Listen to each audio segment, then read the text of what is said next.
కొడుకు: అమ్మా, 'బాహుబలి' సినిమా చూసావా? తల్లి: చూశాను. కొడుకు: అందులో నీకేం అర్థమైంది? తల్లి: ఎంతటి బాహుబలి అయినా అత్తాకోడళ్ళ మధ్య బలి కావాల్సిందే అని. కొడుకు: అమ్మా, నాన్నకు నాకు ఏమైనా తేడా ఏదైనా ఉందా? తల్లి: ఏం లేదురా. అప్పుడు మీ నాన్న తాగేవాడు, ఇప్పుడు నువ్వు తాగుతున్నావు, అంతే తేడా. కొడుకు: అమ్మా, కిడ్నీలో రాళ్ళు మాత్రమే ఉంటాయి, ఎందుకని? తల్లి: డైమండ్స్ ఉంటే డాక్టర్స్ వాటిని అమ్మేస్తారు కదా, అందుకని ఉండవులే. పొలిటీషియన్: డ్రెస్ గుర్తుకే మీ ఓటు, డ్రెస్ గుర్తుకే మీ ఓటు, మీ అమూల్యమైన ఓటును నాకు వేసి గెలిపించండి. బిచ్చగాడు: ఈసారి నా ఓటు నీకు వేయను. పొలిటీషియన్: ఎందుకు వేయవు?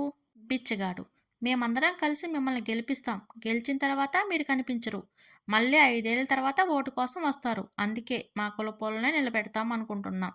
పొలిటీషియన్: మీకు ఎవరు వేస్తారు ఓటు? బిచ్చగాడు: మాకెందుకు వేరు ఓటు? మీకు మాకు పెద్ద తేడా ఏమీ లేదు. మీరు ఓటు అడుక్కుంటున్నారు, మేము డబ్బులు అడుక్కుంటున్నాము, అంతే తేడా రెండింటికి, పెద్ద తేడా ఏం లేదు.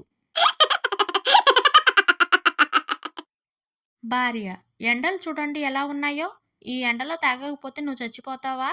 ఎండా వానని తేడా లేకుండా తాగితే లివర్ చెడిపోతుందండి. భర్త: ఓహో, ఎండాకాలంలో తాగితే వేడి చేస్తుందని బాధపడుతున్నావా? అలా చెప్పు మరి. ఉండు, కళ్ళు తాగేసి వస్తాను, చలువ చేస్తుంది.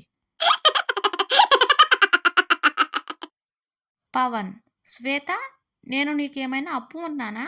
శ్వేత: అలా ఏం లేదే, ఎందుకు అలా అడుగుతున్నావు? పవన్: ఏం లేదు, రోజు రోజుకి నీ మీద నాకు ఇంట్రెస్ట్ పెరిగిపోతుంటేను. అత్త: అల్లుడు, ఈ జన్మలో మా అమ్మాయి దొరికింది, వచ్చే జన్మలో ఎలా పుట్టాలని ఉంది మీకు? అల్లుడు: బల్లిగా పుట్టాలని ఉంది అత్త.